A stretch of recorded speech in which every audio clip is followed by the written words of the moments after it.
जय श्री महाकाल। सभी विद्वान जनों को, मेरे दोस्तों को, भाई बहनों को, सभी को प्रणाम। मेरे गुरुदेव सीधी वशिष्ठ और अनिल बख्शी को भी प्रणाम। सभी विद्वान जनों को प्रणाम करता हूँ। मैं एस्ट्रो कमल कुमार अग्रवाल दिल्ली से वैदिक ज्योतिषी हूँ और छोटे छोटे सूत्र है जो आप लोगों के सामने लेके आता हूँ। वैदिक ज्योतिषी हूँ। वैदिक ज्योतिष ऐसे ऐसे सूत्र, ऐसी ऐसी चीजें जो पूरे जीवन में पूरा नहीं हो सकता। मैं तो छोटा सा ज्योतिषी हूँ। बधाई का पात्र है हमारे मित्र डागर जी, इनको बहुत बहुत बधाई प्रोग्राम के लिए। चलिए बात करते हैं विपरीत परिस्थितियों में आदमी किस तरीके से अपने आप को अच्छी पोजीशन में ला सकता है।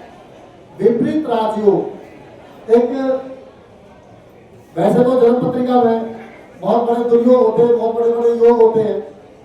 अब 2 घंटे की लगन होती है तो बहुत सारे लोग नीचे चले जाते हैं, बहुत सारे आगे भी ऊपर भी चले जाते हैं, होता है ना।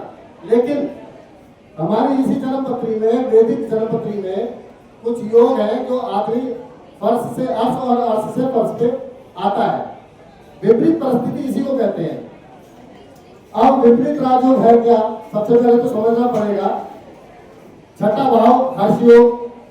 अगर वहां का मालिक, छठे घर का मालिक छठे घर में बैठा है तो आठवें का मालिक 8वें में बैठा है तो सरल राजयोग। इसे भी राजयोगी की संख्या देंगे क्योंकि अपने घर का कोई नुकसान नहीं करता। अपने घर में बैठा हुआ आदमी, चाहे वो भिखारी है चाहे वो राजा, मजबूत होता है। 12वें घर का मालिक विमल राजयोग बनाएगा। ये तो हो गए एक मामूली सा, कह सकते हैं सिंपल, जो बहुत सारी पत्रों में हमें देखने को मिलते हैं। लेकिन इसके बाद होता क्या है, मजा उसी में है। बहुत सारे एग्जाम्पल है, एग्जाम्पल हम बाद में दे देंगे। जन्म पत्रिका के 6ठे, 8वें, 12वें भाव, त्रिक भाव। अब इसी के साथ साथ तीसरा भाव हम ले सकते हैं क्योंकि तीसरा भाव पराक्रम का, तीसरा भाव मेहनत का है। और मेहनत और पराक्रम के बगैर कुछ नहीं होता। मेहनत करेगा आदमी तभी आदमी कामयाब होगा। छठे घर का मालिक 8वें घर में हो या 8वें घर का मालिक 12वें घर में हो और 12वें घर का मालिक छठे घर में हो या 8वें घर का मालिक छठे घर में, मतलब भाव का परिवर्तन। अब भाव का परिवर्तन जब होगा तो परेशानी तो आएगी, ये तो पक्का है। चाहे आदमी राजा है, चाहे वो भिखारी है, चाहे वो कुछ भी है। क्योंकि छठे 8वें भाव के जो मालिक है, हमने यही पढ़ा है और सुना है और हमने देखा भी है कि परेशानियां तो वो देते हैं। अब यही आदमी राजयोग भी चालू कर देता है। कैसे कि जब विपरीत परिस्थिति में आदमी अपने आप को ढाल ले और मजबूती से मेहनत करके दिमाग लगा के उभर जाए, उसको विपरीत राजयोग कहते हैं। लेकिन यहाँ में एक चीज करेक्शन कर दूं जो बहुत जरूरी है। 2 चीज बहुत जरूरी है, लगन और लगनेश।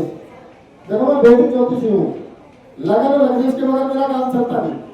सीधी बात, जब तक किसी की लगन और लगनेश मजबूत ना हो, जितने मर्जी राजयोग को कोई फर्क नहीं पड़ता। एक भिखारी की जन्म पत्रिका में भी मेरे ख्याल से 4-5 राजयोग आराम से होते हैं और एक राजा की पत्रिका में 4-6 राजयोग होते हैं और दुर्योग भी होते हैं। लेकिन लगन और लगनेश तय करेगा हमारी ऊंचाई को और मेहनत को और कामयाबी को।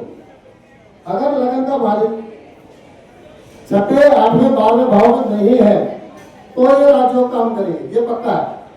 अब मान लो मैं खुद तो क्या नाम है, पैदल चल रहा हूँ तो मैं हवाई जहाज के सपने देख तो सकता हूँ, देखने में कोई बुराई नहीं है। लेकिन हवाई जहाज तक पहुंचने में मुझे बहुत समय लग जाएगा। उसी तरीके से लगन का मालिक अगर छठे, 8वें, 12वें भाव में होगा तो कोई फायदा नहीं है, नुकसान है। जब उन ग्रहों की दशा आएगी तो उल्टा परेशानियां पड़ेंगी।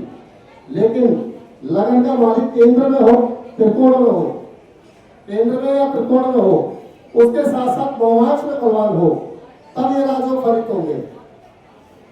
नवांश में बल मिलना चाहिए किसी भी ग्रह को। अगर नवांश में बल नहीं मिला तो सब बेकार है।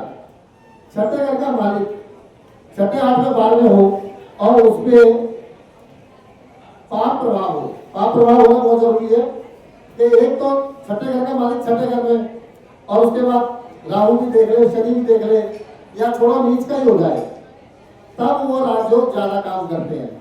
8वें घर का मालिक नीच भी हो जाए और मतलब मंगल भी देख ले उसको, शनि भी देख ले या राहु भी देख ले, तब ज्यादा काम करेगा। हमारे साथ कई ऐसे एग्जाम्पल है। 12वें घर में हमने देखा बहुत ज्यादा पाप प्रभाव है।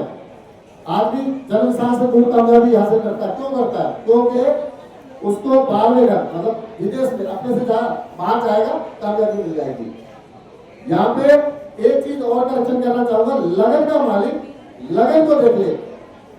छठे 8वें 12वें भाव में पापी ग्रह बैठे हो, पाप प्रभाव में हो, बहुत ज्यादा पीड़ित हो, लगन का मालिक लगन को देख ले या लगन में ही बैठ जाए, तब आदमी प्रधानमंत्री तक बनता है। ध्यान रखना, छठे घर का मालिक लगन में आ गया। एग्जाम्पल है हमारे पास वर्तमान के प्रधानमंत्री अमिताभ बच्चन, छठे घर में शुक्र नीच का है और पीड़ित है।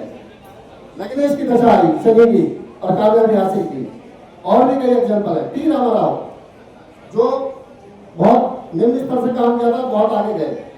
तो हमारे पास एग्जाम्पल भी बहुत सारे हैं, लेकिन हमें ये जरूर ध्यान रखना पड़ेगा, पाप प्रभाव में होना चाहिए, पाप कर्त्री भी हो, बहुत अच्छी बात है। जितने ज्यादा ग्रह पीड़ित होगा छठे 8वें 12वें भाव में, लग्नेश मजबूत होगा, उतना ही ज्यादा अप्रूवल होगा, बहुत अच्छा रिजल्ट है। ये हुआ एक विपरीत राजयोग के बारे में।